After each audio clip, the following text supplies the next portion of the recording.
Abra comigo em Gênesis capítulo 3. Eu quero usar esse texto para a nossa meditação. Gênesis capítulo 3, verso de número 24. O tema dessa mensagem é Aprendendo com os querubins.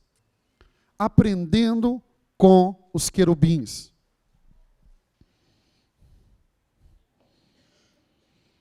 Gênesis capítulo 3, verso 24. Todos encontraram?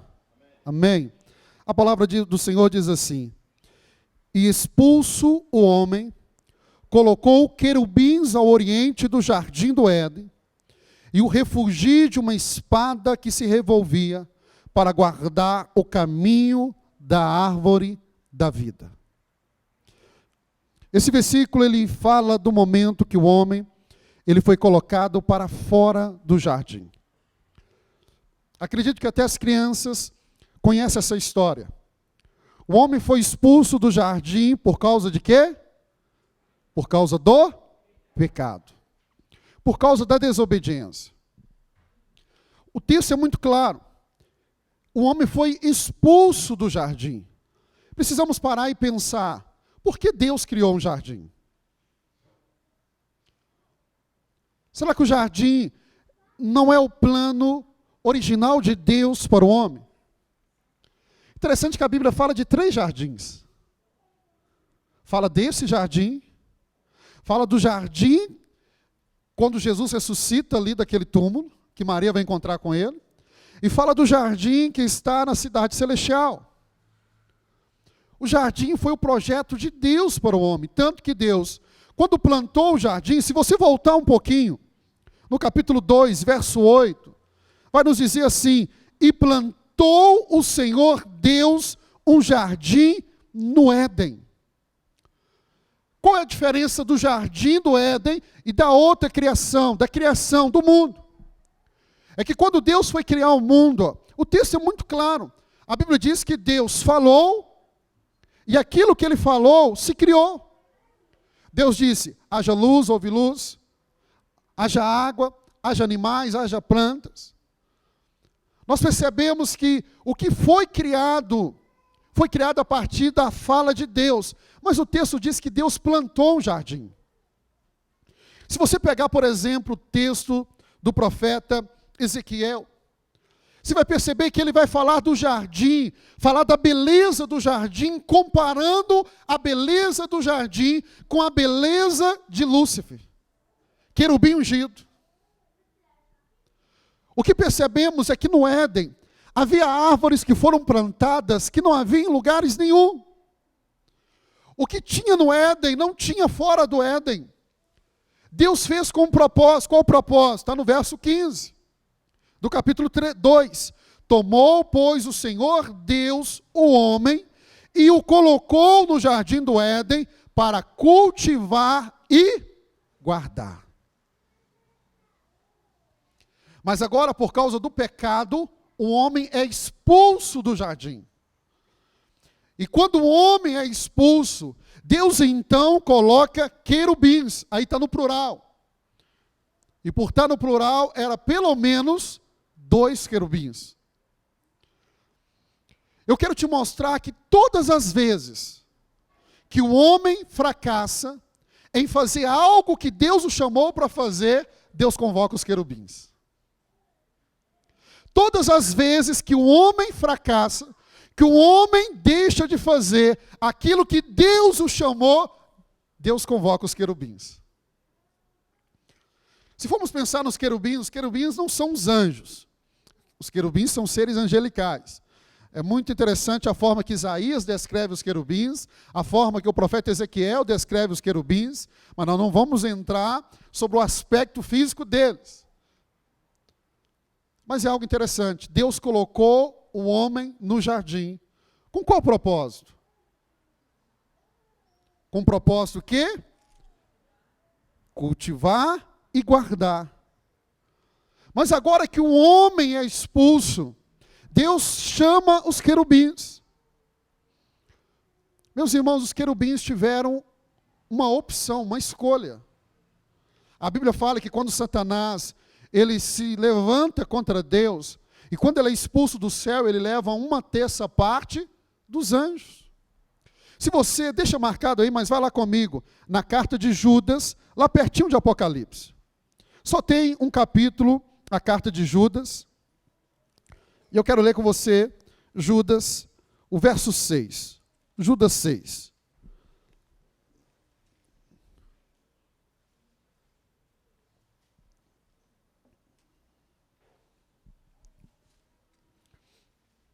Judas 6 diz assim: e a anjos os que não guardaram o seu estado original, mas abandonaram o seu próprio domicílio. Ele tem guardado sob trevas, em algemas eternas, para o juízo do grande dia. Judas está falando de quê? Judas está falando daqueles anjos que vieram junto com Satanás, que se rebelaram contra Deus. Mas esses querubins são aqueles que permaneceram fiéis ao Senhor. Eu queria que você entendesse isso. Eu confesso para você que eu pensei se eu pregava sobre isso ou não. Por quê? Porque eu acho que vai faltar um pouco de palavras para levar você a entender, mas eu estou crendo que o Espírito Santo vai fazer você entender. Deus colocou o homem no jardim com um propósito. Deus plantou o jardim para o homem. E quando o homem falhou nesse propósito, Deus convoca os querubins. Deixa eu fazer uma pergunta. Será que se você hoje falhar no propósito que Deus tem para você, o que Deus vai fazer? Se você não disser sim ao chamado de Deus para a sua vida, como o Senhor vai fazer? Entenda bem, eu creio que quando Deus te salvou, Ele te salvou com um propósito. Tem algo que é para você. Tem um chamado que é específico para a sua vida. Não é para o outro. Tem algo que Deus quer que você faça, não seu vizinho. E aqui quando Adão e Eva fracassam no propósito de Deus, Deus então chama os querubins. Os querubins aqui fazem a representação correta daqueles que fazem o que Deus quer que faça. O nosso maior desafio é fazer o que Deus nos chamou para fazer. Meus irmãos, meu coração tem ficado assim triste diante do que eu tenho visto a igreja fazer. Eu vejo que a igreja ela tem feito muitas coisas que Deus não chamou ela para fazer. Deus chamou a igreja para fazer o que Tiago define como a religião verdadeira. O que, pastor? Cuidar do órfão, cuidar da viúva, cuidar do necessitado. Ser luz. O maior perigo é eu e você tentarmos fazer aquilo que Deus não nos chamou para fazer. E esses querubins são a representação daqueles que fazem aquilo que Deus quer que faça. Assim que entendemos que os querubins representam, assim que entendermos o que eles representam, vamos entender o coração que Deus procurava em Adão. O capítulo 2 mostra, quando Deus planta o jardim, Deus coloca um homem no jardim. O que tinha no jardim não tinha do lado de fora, só tinha no jardim. E era propósito de Deus que o homem desfrutasse do que estava no jardim, mas que ele também cultivasse, que ele também o guardasse. Mas ele falhou nisso. E quando ele falha neste propósito, Deus convoca os querubins. Os querubins cuidavam de quê? Eles cuidavam da entrada do caminho e da árvore da vida. Há 3 coisas aqui que esses querubins faziam que eu quero chamar a sua atenção. Esses querubins, eles permaneceram fazendo a vontade de Deus. Eles permaneceram fazendo aquilo que Deus queria. Eles permaneceram onde Deus queria que eles estivessem fazendo. Eu estou falando para uma liderança de célula. Eu não tenho dúvida que boa parte dos líderes de célula aqui, ao longo do caminho, ao longo desse ano, você pensou em parar de fazer aquilo que Deus te chamou para fazer. Quantos aqui pensaram no meio do caminho e falaram assim, eu acho que não vai dar para mim não. Eu vejo que você experimenta na célula um pouquinho do que eu experimento todo dia. Talvez você diga, pastor, tem algum momento que o senhor pensa em desistir, meu irmão? Muito. Eu só não desisto porque eu não tenho opção para desistir. Porque aquele que lança a mão arada não pode fazer o quê? Olhar para trás. Os querubins são essa representação daqueles que permanecem fazendo o que Deus o mandou fazer. E o texto é muito claro, eles guardaram o caminho. Diga comigo, os querubins guardaram o caminho. Quando penso em caminho, eu já ensinei para vocês o ano passado, a Bíblia fala muito sobre caminho. A Bíblia diz que os apóstolos eram chamados como aqueles do caminho. O Salmo 103, verso 7 diz, a Moisés Deus revelou o seu caminho, ao povo ele revelou os seus feitos. Os querubins eram aqueles que guardavam o caminho. Eu vejo que uma das principais funções de um líder é guardar o caminho. Quando você vai para uma célula ministrar, quando você está ali ensinando a palavra de Deus, o que você está ensinando? O caminho. Você está ensinando o caminho. Meu irmão, Deus não nos chamou para convencer a pessoa. Deus não nos chamou para mudar uma pessoa. Deus nos chamou para expor o caminho, expor a Escritura. Quem convence é o Espírito Santo. Talvez você que está aqui, você foi desafiado ao longo desse ano a liderar uma célula. E você diz, não dá para mim. Entenda. Deus nos chamou simplesmente para guardar o caminho. Para trilhar esse caminho. E como que nós guardamos esse caminho? O que a Bíblia fala sobre as crianças? Um versículo que nós repetimos ele e talvez toda a igreja conheça. Ensina a criança o caminho. Você tem que ensinar o quê?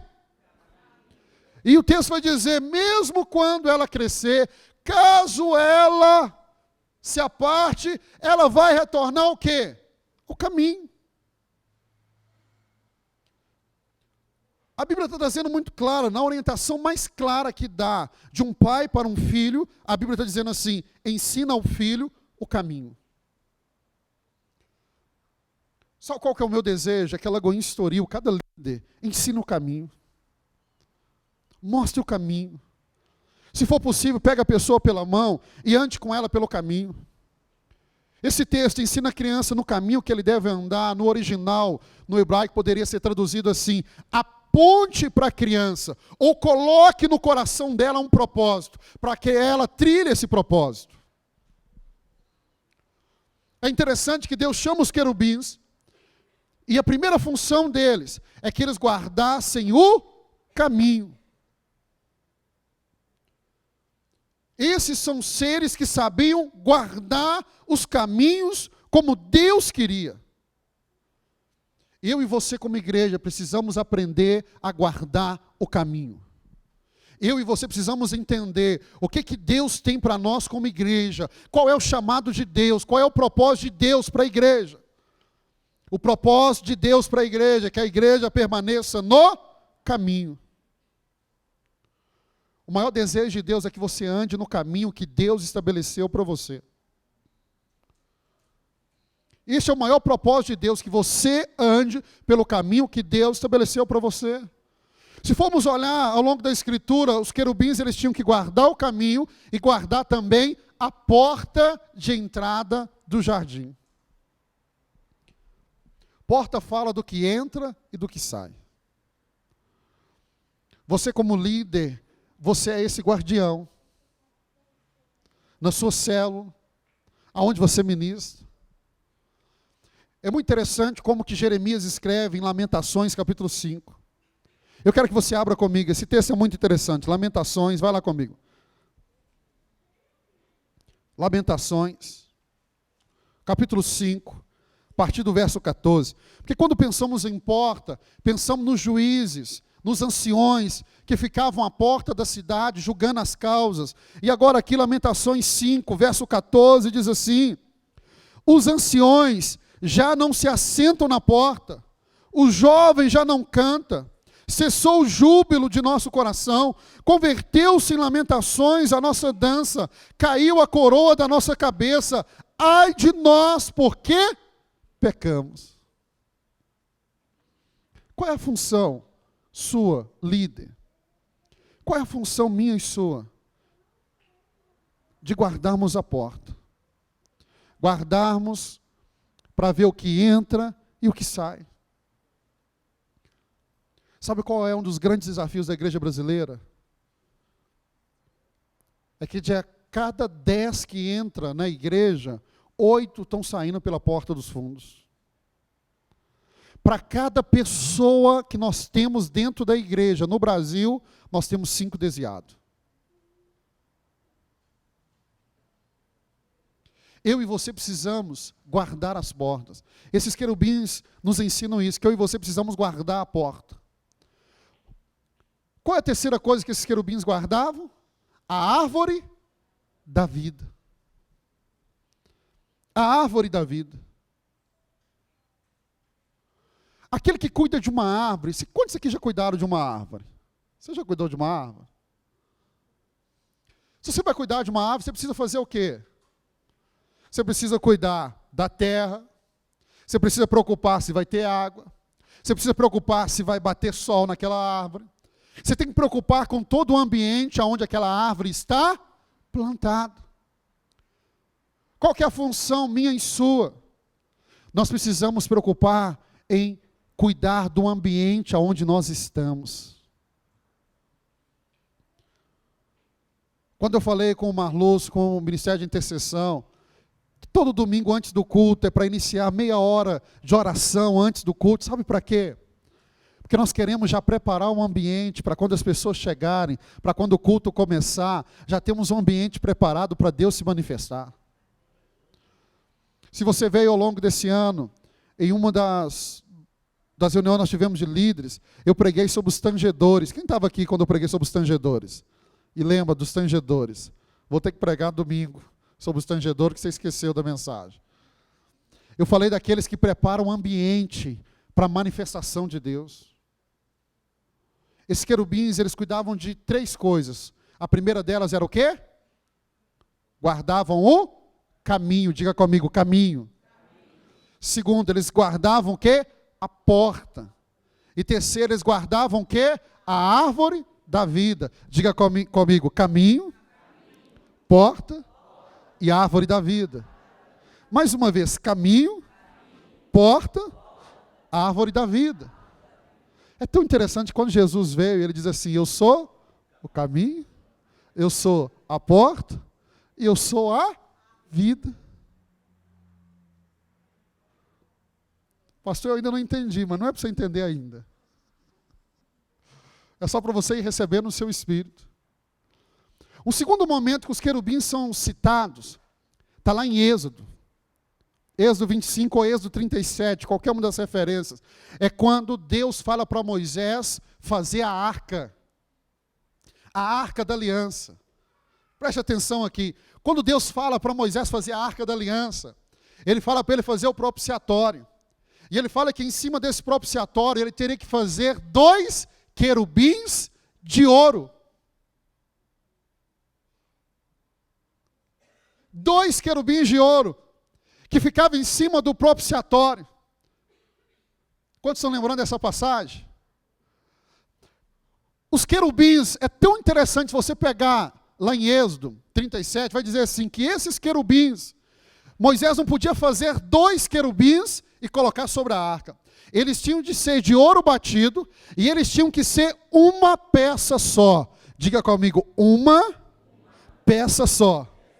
Os 2 querubins tinham que ser uma peça só. Ele não podia fazer 2 querubins e colocar um de um lado, um de outro.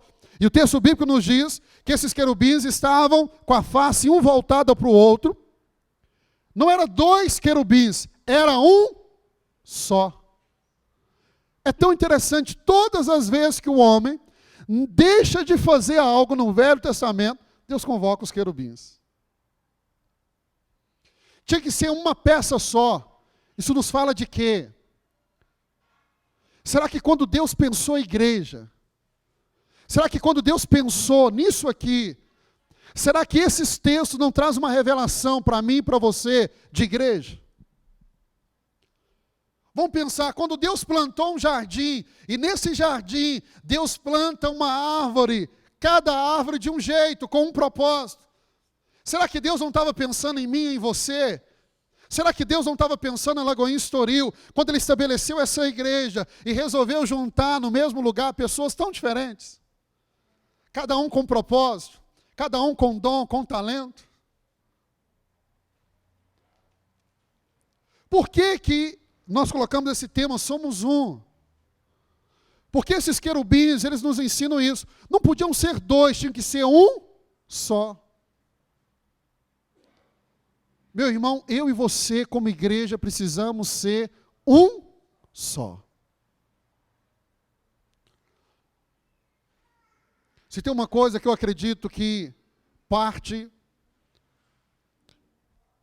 de uma não conversão, porque eu não consigo pensar que pessoas assim se convertam. É pessoas que estão aí talvez brigando por liderança, por cargo, por posição. Eu não acredito que esses se converteram. Sabe, eu e você, nós só desejamos uma coisa: agradar o coração de Deus, trazer alegria ao coração de Deus. O nosso desejo é que Ele cresça, que nós possamos diminuir a cada dia. Sabe, o nosso maior desafio é sermos um. Se há um propósito, mas nasceu no coração dos adolescentes a ideia do projeto Natal Feliz, Noite Feliz, meu irmão, como igreja nós vamos apoiar.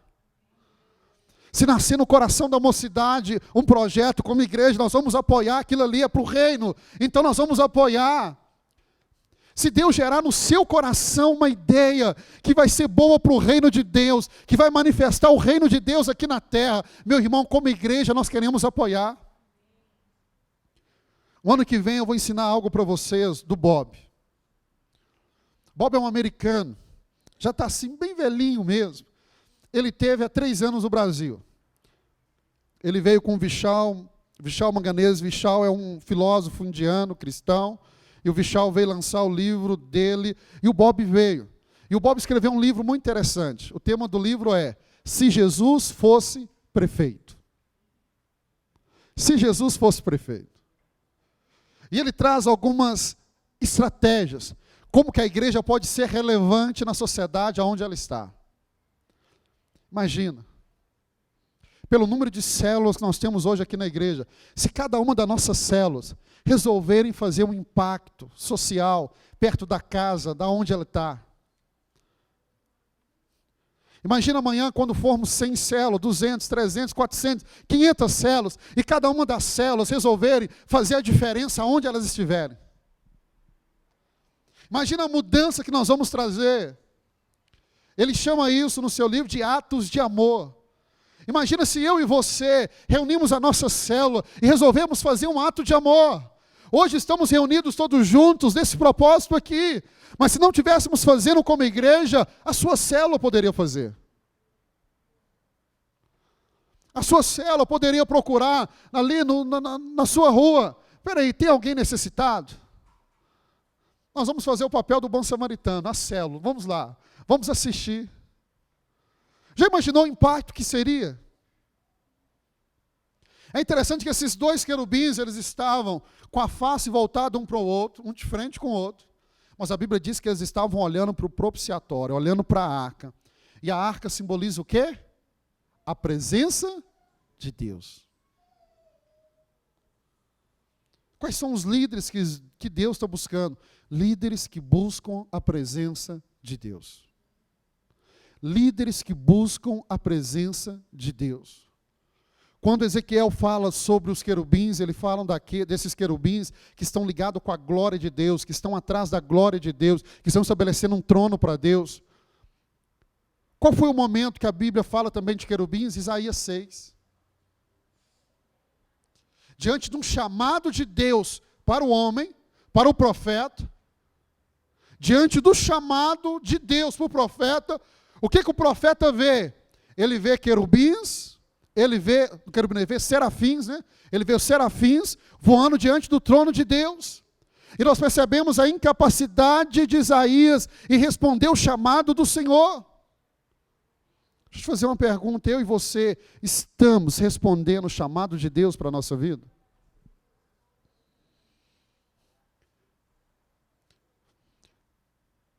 Porque no Velho Testamento parece que todas as vezes que o homem deixou de fazer a sua função, Deus convoca os querubins.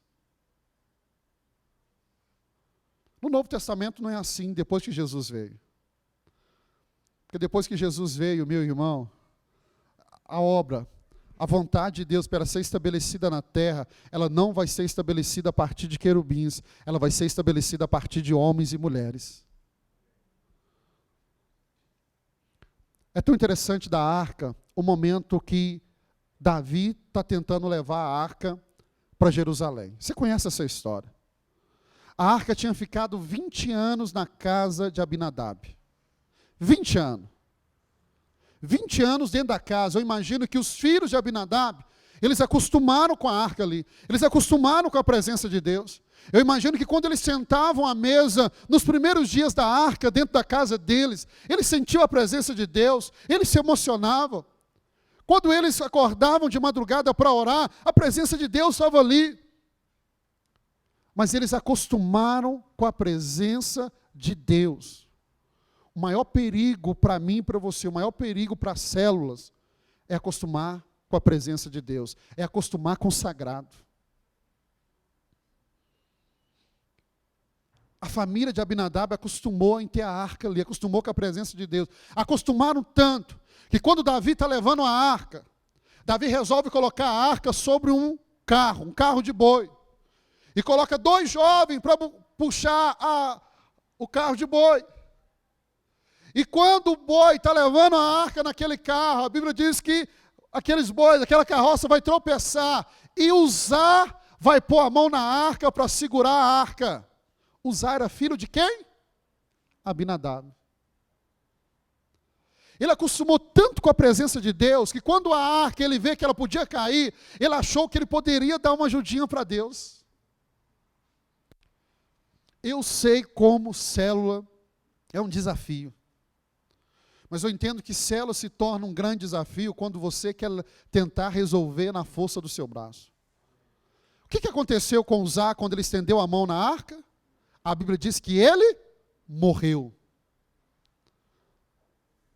Davi triste, Davi vê agora um pepino na mão, e o texto bíblico diz lá em 1 Crônicas que Davi diz assim, o que eu farei com a arca? Onde eu vou colocar? E o texto bíblico diz que ele colocou a arca na casa de Obed-Edom. Quando colocou na casa de Obed-Edom, entenda algo. E eu vou caminhar para o final e eu quero que você entenda. A minha preocupação e a sua não deveria ser em sentir a presença de Deus. A minha e a sua preocupação deveria ser com o coração. Me lembro de alguns irmãos aqui, e tem um em especial, que ele tem essa mania, né? Quando ele arrepia, ele fala assim, nossa, olha, Deus está falando comigo, estou arrepiando. Aí eu lembro do primeiro dia que o ar-condicionado ligou, aí eu liguei o ar-condicionado, estava vendo um vento frio aqui, aí ele chegou no altar e falou, pastor, Deus está aqui, eu já estou arrepiando. Eu falei, não é Deus não, é o ar-condicionado que está frio mesmo. Sabe, a gente está em busca, essa geração está em busca de sentir algo. E a nossa preocupação deveria ser com o coração. Com o coração. Quando a arca chegou na casa de Obed-Edom, a Bíblia diz que Deus começou a abençoá-lo. Começou a abençoar o seu casamento, começou a abençoar as suas finanças, começou a abençoar a esposa que não cozinhava bem, começou a cozinhar bem, começou a abençoar tudo. 3 meses depois, batem na porta da casa dele. Quem que bate? Davi. E Davi diz assim, eu quero a arca de volta. Obed-Edom, com certeza, irmãos, ele não queria devolver a arca, mas quem estava pedindo? Era o rei. Ele teve que devolver a arca. Mas se você pegar o capítulo seguinte, 1 Crônicas 13, se você pegar o capítulo seguinte, o 14 e o 15, você vai perceber que depois que a arca chegou em Jerusalém, o que Davi começa a fazer? Começa a estabelecer os músicos. Ele estabelece a tenda de Davi, ele estabelece os músicos, então ele procura os músicos, ele procura alguém para tocar o contrabaixo. E Obed-edom não encaixa para tocar o contrabaixo. É só mesmo para o Renato, Neto, Cristiano. Então ele procura alguém para tocar o violão. E Obed-edom não encaixava, ele não sabia tocar violão. Então ele busca os cantores, mas ninguém. Obed-edom não cantava igual a pastora Carla, igual os outros ministros. E Obed-edom não se encaixa no perfil dos músicos que Davi estava procurando. Então chega um momento que depois que já organizou os músicos, aí surge uma vaguinha. Nós precisamos de alguém para cuidar da porta. Aí Obed-edom levanta a mão e diz: eu quero, deixa eu fico na porta, pode deixar que eu fico na porta. Não era talvez o lugar que um sacerdote, alguém queria ficar, mas ele falou: deixa, eu fico na porta. Sabe por quê? Porque o coração de Obed-edom acostumou com a presença de Deus. Ele falou: eu fico na porta. Nem que seja para uma vez durante o dia, quando a porta se abrir, eu olhar para a arca, eu olhar para a presença de Deus e sentir novamente, nem que seja por um instante, a presença de Deus. Me deixa na porta. Porque depois que eu experimentei da presença de Deus, eu não vivo sem ela. Eu fico na porta. Na hora que ela abrir, vai ser o suficiente para me sentir a presença, para me ver a arca. Eu fico na porta fazendo isso.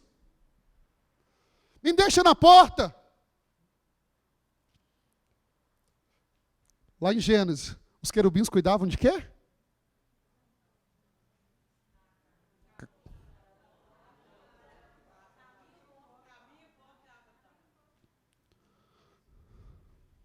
Sabe o que Deus está procurando? Pessoas que querem estar onde Deus quer que ele esteja. Se Deus não te chamou para o altar, não sobe para o altar. Se Deus te chamou no altar, não saia do altar para ir para a porta. Se Deus te chamou para a porta, fica lá. Porque Deus está procurando pessoas que façam como querubins. Vão ficar onde Deus o colocou para ficar. Ontem eu estava aqui, mas o Renato gravando os devocionais. Depois de gravar uma boa parte dos devocionais, eu falei: Renato, vamos dar uma pausa, a boca está doendo. Ele falou: vou fazer um café. Estava tomando café, chegou um jovem. Ele falou assim: pastor, me dá uma palavra. Eu falei: se eu tiver. Ele falou: uma outra igreja me chamou para me ir lá, para me tocar lá. O que você acha? Eu disse para ele: eu não acho nada. Ele disse: mas lá eu vou tocar, aqui eu não estou tocando. Eu perguntei para ele: será que Deus quer que você toque? Será que Deus não te chamou para a porta? Será que você não está tentando fazer algo que Deus não te chamou para fazer? Ele falou: se o senhor estivesse no meu lugar, o que o senhor faria? Eu disse para ele: eu estaria onde Deus me chamou para estar, onde Deus me implantou. E ele me perguntou assim: pastor, se eu ficar na Lagoinha Estoril, quando eu vou tocar? Eu falei: não sei. Eu falei: uma coisa eu sei, que para você subir naquele altar, o seu caráter vai ter que mudar. Sua vida vai ter que mudar. E eu falei: se você permanecer aqui, essa igreja vai tratar com o seu caráter. Vai fazer de você não só um bom ministro de louvor, mas vai fazer de você um bom marido, um bom pai, um bom homem. É isso que nós queremos. E talvez antes de você chegar no altar, você precisa mudar o caráter, se tornar um bom esposo, um bom pai. E quem sabe, depois Deus te leva para o altar. Sabe qual é o nosso desafio? Estar onde Deus nos chamou para estar. Quando Adão e Eva falharam naquilo que Deus tinha para ele, Deus chamou os querubins. E o colocou no lugar que era para o homem estar. Deixa eu dizer algo para você hoje: Deus não vai convocar querubins. Depois de Jesus, Deus não vai convocar querubins. Uma outra oportunidade, quero dar sequência a essa mensagem, mostrando essa realidade. Deus hoje não vai convocar querubins. Quando Judas se mata, em Atos capítulo 1, os discípulos estão reunidos. Pedro se levanta e diz assim, que outro tome o seu lugar. Hoje Deus não vai usar querubins, porque hoje Deus escolheu usar homens. Mas se Deus tem um chamado para a sua vida, se você não estiver onde Deus quer, se você não responder sim ao chamado do Senhor, meu irmão, vai chegar o dia que Deus vai colocar outro no seu lugar. Vai chegar o dia que Deus vai colocar outro no seu lugar. O pastor José é um exemplo disso, como a Bruna falou aqui. Ele fica incentivando todo mundo a estar liderando, a estar fazendo algo. Sabe por quê? Porque nós acreditamos que Deus tem um chamado para a sua vida. Nós acreditamos que Deus não te salvou só para você ir para o céu. Nós acreditamos que Deus tem um ministério para você, Deus tem um chamado para você, Deus concedeu talentos para você, Deus te chamou para fazer a diferença, para ser luz, para ser sal nessa geração. Mas deixa eu dizer algo para você, se você não responder ao chamado do Senhor, hoje Deus não vai usar querubins, mas talvez, meu irmão, o encargo, o privilégio, aquilo que estava sobre os seus ombros, Deus vai colocar sobre o ombro de outros. Jesus não chamou Matias para ser um dos seus 12. Chamou Judas. Mas porque ele não respondeu ao chamado do Senhor, Matias assumiu o lugar dele. Alguém sabe me falar o que Matias fez na Bíblia? Matias foi o que tomou o lugar de Judas. Você sabe o que ele fez? A Bíblia fala alguma coisa que ele fez? Não, não fala nada. Mas a Bíblia fala que o nome dos 12 apóstolos estará escrito no muro da cidade celestial, da Nova Jerusalém. Sabe qual o nome que vai estar lá? É o de Matias. Eu acredito, meus irmãos, que Deus está nos chamando para ser uma igreja relevante. Deus está nos chamando para fazer a diferença. Deus está nos chamando para ser luz. Nós não queremos ser melhor do que ninguém. Nós só queremos ser igreja. Que Deus não precise chamar outros. Mas a minha oração é para que o coração dessa igreja seja como o coração dos querubins. Que quando se Deus precisar de uma geração, de uma igreja para fazer a diferença nos dias de hoje, que Ele possa olhar para a Lagoinha Estoril e falar, ali tem uma igreja que vai estar onde eu chamei ela para estar, que vai fazer o que eu chamei ela para fazer, que não vai negociar o seu chamado, não vai abrir mão. Uma igreja que cuida do caminho, uma igreja que cuida da porta, uma igreja que cuida da vida, uma igreja que fala de Jesus, prega sobre Jesus, vive Jesus, é apaixonada por Jesus. Se está na porta por causa de Jesus. Se está no altar por causa de Jesus. Quer comamos, quer bebamos, tudo o que fazemos, fazemos para a glória de Jesus. Se estamos aqui, é por causa dele. Eu queria que você ficasse de pé. Eu e você precisamos entender algo. Eu acho que o Ministério Zoe foi muito feliz, muito. Nessa canção do novo CD deles. E uma frase que eles estão falando a todo momento. Nunca foi sobre nós. Nunca foi. Talvez em qualquer outro lugar você vai ouvir o Evangelho dizendo assim, olha, vem, porque Deus vai fazer isso na sua vida, vai fazer aquilo. Não. Aqui nós queremos ensinar você a realidade, a verdade. Vem por causa dele. Vem para adorar ele. Vem para servir ele. Vem para ser um canal de bênção. Vem para estar no lugar onde Ele vai te plantar. Eu tenho certeza que dos líderes de células que estão aqui, muitos pensaram em desistir, muitos chegaram essa noite aqui pensando em desistir. Você não tem o direito de desistir. Você não tem o direito de abrir mão daquilo que Deus colocou. Esses querubins nos ensinam muito. Porque quando o homem falhou, e todas as vezes no Velho Testamento você percebe, o homem falhando em algo, Deus convoca os querubins. Quando o homem não soube lidar com a glória de Deus, Ezequiel fala dos querubins. Quando o homem falhou ali no jardim, Deus chamou os querubins. Quando o homem não soube lidar com a presença de Deus, Deus chamou os querubins. A Bíblia nos fala em Hebreus, capítulo 9, de 3 coisas que estavam dentro da arca. Você lembra das 3? As 3 coisas que Deus mandou colocar dentro da arca. A primeira delas foi o quê? A tábua da lei. Segundo foi o quê? A vara de Arão que floresceu. E o terceiro foi o quê? O maná. Deixa eu falar só das tábuas da lei. A lei nunca foi para condenar o homem.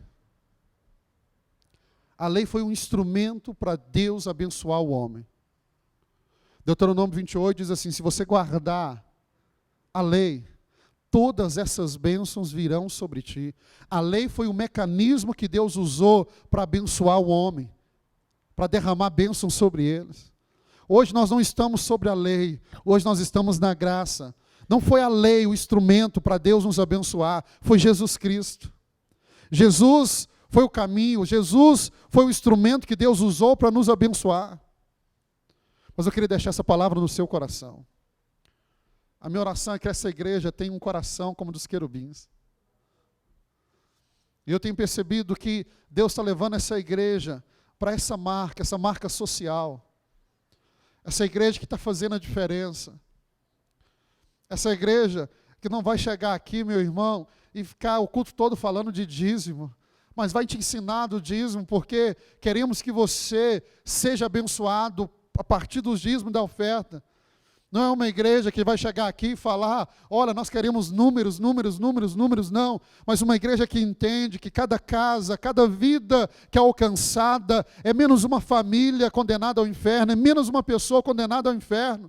Domingo que vem, dia 18, quando vamos batizar alguns irmãos, sabe por que nós festejamos? Porque nós nos alegramos, cada um está descendo as águas, está sendo discipulado, está frequentando uma célula, é menos uma pessoa debaixo do chicote de Satanás, menos uma pessoa nas drogas, mais uma pessoa sendo restaurado.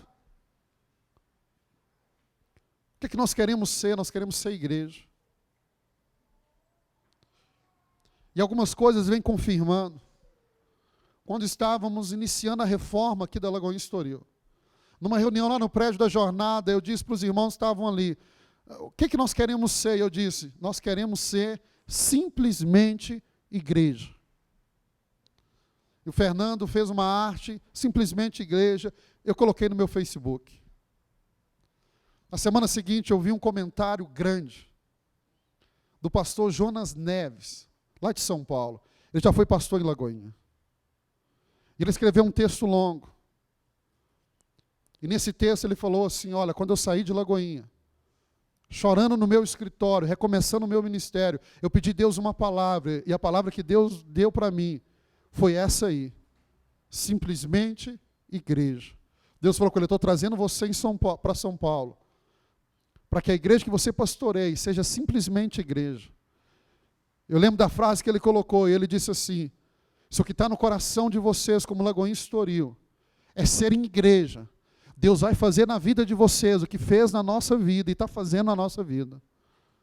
Ele falou, se for só um slogan, vocês não vão viver essa realidade. Mas se for o que está no coração de vocês, vocês vão viver a realidade que nós estamos vivendo em São Paulo. E eu vi como uma palavra profética sobre nós. Eu vi como uma palavra profética, porque eu tenho visto, meus irmãos, que esse tem sido o nosso caminho, de ser igreja. Ser igreja. Creio numa unção específica para este lugar. Creio num chamado específico para essa igreja. Hoje somos mais de 140 lagoinhas. E se tem uma coisa que nós não queremos fazer é imitar ninguém.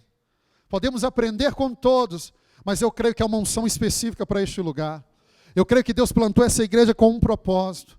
Por isso, meus irmãos, quando nós falamos das músicas que vão nascer aqui, dos ministérios que vão nascer aqui, do que Deus está fazendo aqui, das palavras que Deus tem trago por meio de homens e mulheres, que este lugar vai ser este lugar de inspiração. Pessoas virão para aprender aqui, porque eu creio, Deus nos chamou com uma unção específica. Deus nos chamou para sermos uma cópia. Deus nos chamou e nos plantou em um lugar, com um propósito, com uma missão. O que é que nós queremos fazer, meu irmão? Nós queremos fazer aquilo que Deus nos chamou para fazer. Se Deus nos chamou para distribuir brinquedos, vamos distribuir brinquedos. Deus nos chamou para levar uma ceia para quem está na rua, vamos fazer isso.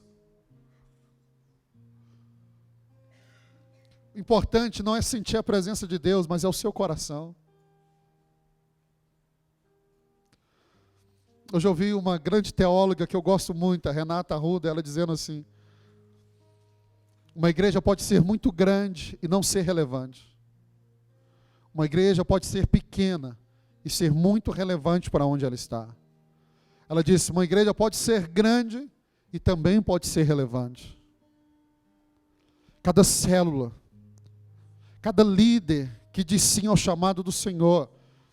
Você tem me ouvido dizer que cada líder que vem para cá e fala, eu quero liderar, é resposta de oração.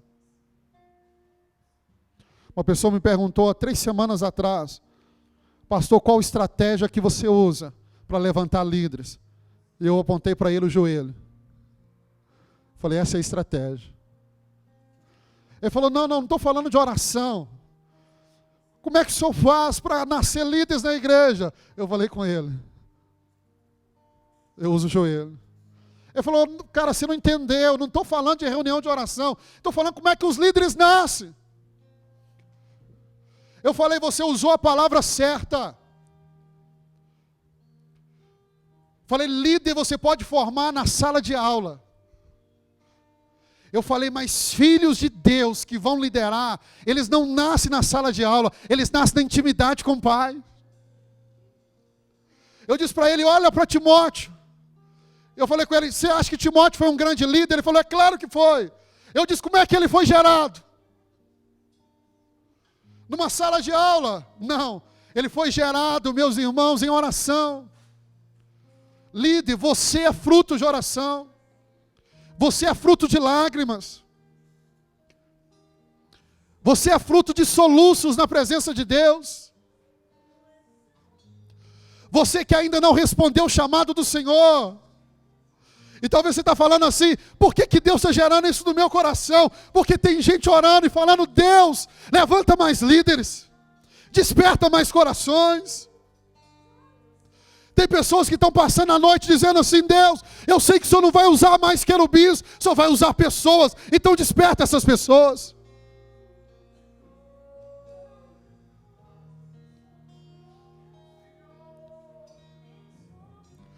Quando você entrega um ministério, entenda.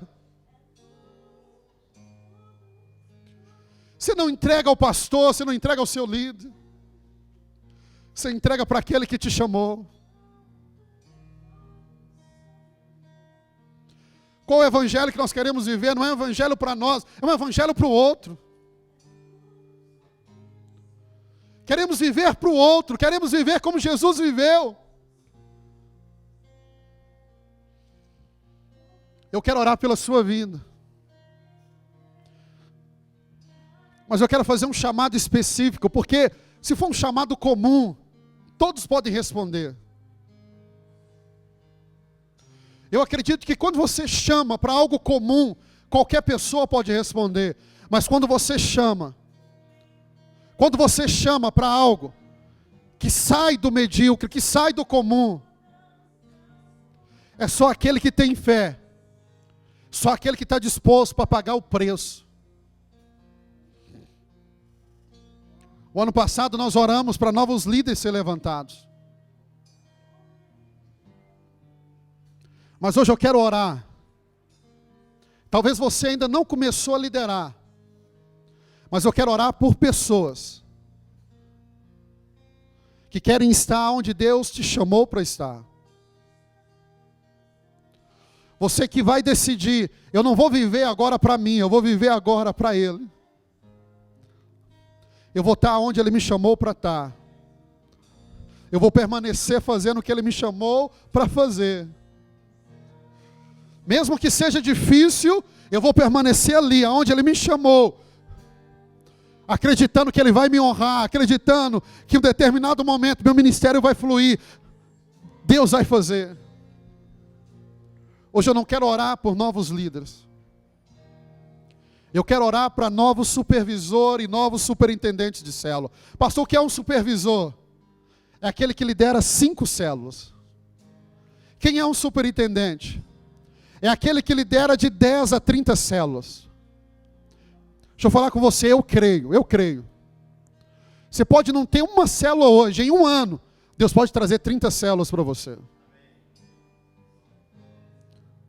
Eu lembro no período da Vista Alegre, eu estava na faculdade no Cefet. Eu lembro que em um ano,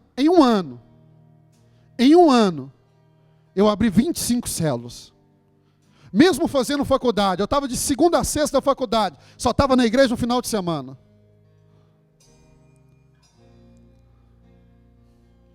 E se você vai aceitar esse desafio, 2017, Deus vai me fazer um supervisor, Deus vai me fazer um superintendente. Eu queria que você saísse do seu lugar e viesse aqui à frente. Não é um chamado comum. Não é fácil. Cuidar de uma célula não é fácil. Cuidar de 5. Cuidar de 30. Meu irmão. Enquanto o ministério de louvor vai adorando.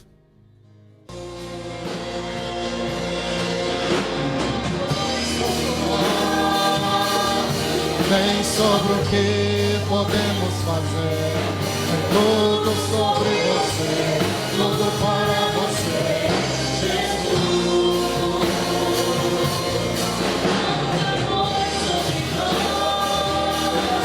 Nem sobre o que podemos fazer, é tudo sobre você, tudo para você, Jesus.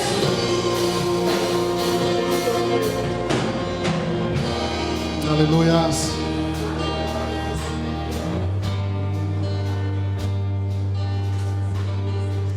Queria que o Alexandre viesse aqui à frente, pastor Ricardo.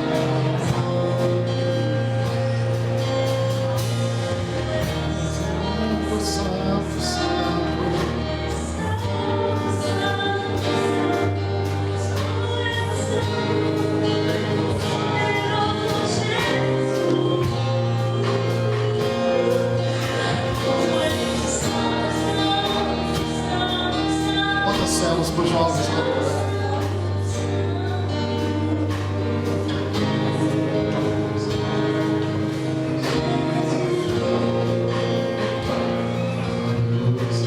Estenda suas mãos aqui à frente. E eu queria que você, com seus olhos abertos, quando nós vamos orar, porque você está vendo aqui pessoas que aceitaram o desafio. Começa a aprender isso. Tem momentos que Deus libera algo sobrenatural sobre a igreja. Esses 2 meses que nós mais tivemos notícia de pessoas grávidas aqui na igreja. Você vai lembrar de um dos cultos que teve aqui. Eu lembro que eu saí do culto, cheguei na porta, Marluz falou assim: pastor, Deus me falou, em 52 dias nós vamos ter resposta dessa oração. Nós sempre nos movemos no sobrenatural. Se você não começar a acreditar nisso, você não vai sair do lugar onde você está. Você precisa acreditar no sobrenatural. Tem momento que Deus libera. Entenda, Deus trabalha com a nossa resposta. À medida que nós respondemos, Deus fala.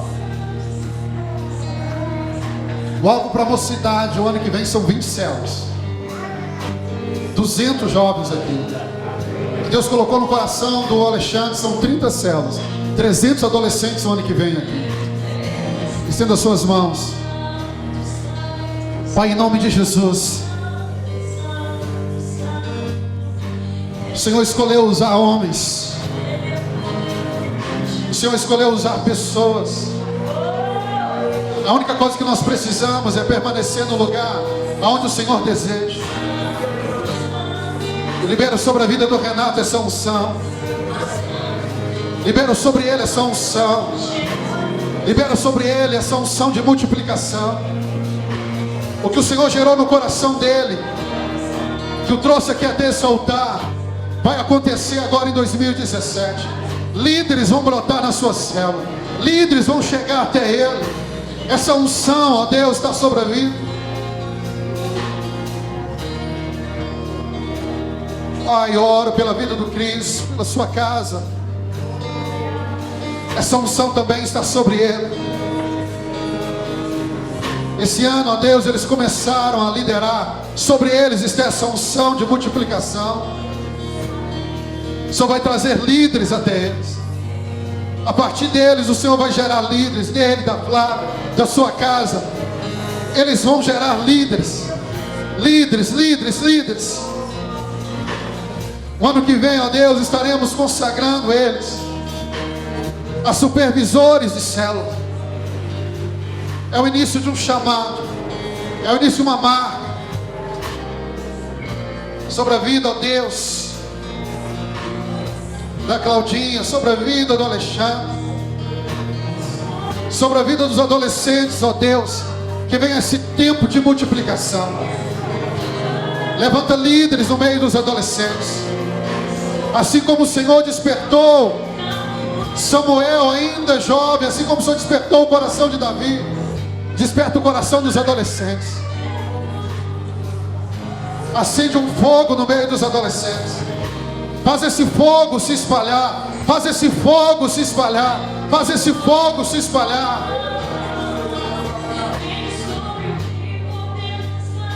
Oramos, ó Pai, geramos 300 adolescentes em 2017 aqui em Lagoinha Estoril. Geramos isso, geramos isso. Geramos na mocidade 20 líderes. Geramos aqui, ó Deus, jovens despertados pelo Senhor, no nome precioso de Jesus. Sobre esses que estão aqui à frente, libera, ó Deus, essa unção. Ministério não se faz na força do braço. Ministério, ó Deus, se faz no sobrenatural. Ministério se faz no sobrenatural. Para Ele.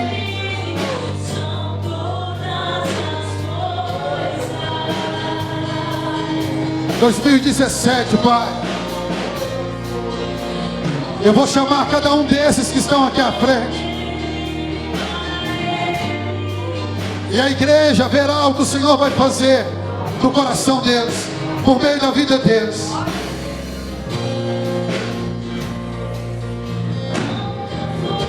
Sobre nós, nem sobre o que podemos fazer. É tudo sobre você, tudo para você, Jesus. Nunca foi sobre nós, nem sobre o que podemos fazer. É tudo sobre você, tudo para você, Jesus. Tu és santo, santo, santo. Tu és santo, santo, santo. Tu és santo, poderoso Jesus.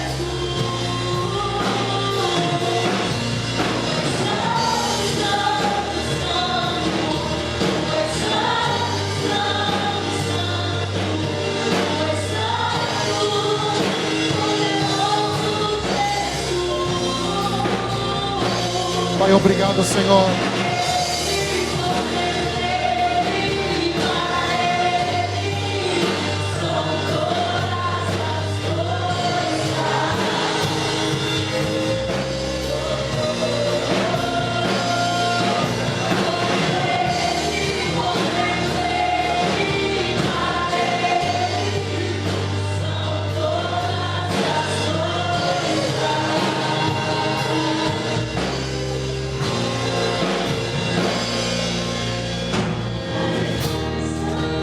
Pai, obrigado, Deus, por essa noite. Obrigado por cada líder, cada célula, cada pessoa. Obrigado por essa igreja linda, o que o Senhor está fazendo e o que o Senhor vai fazer no nosso meio.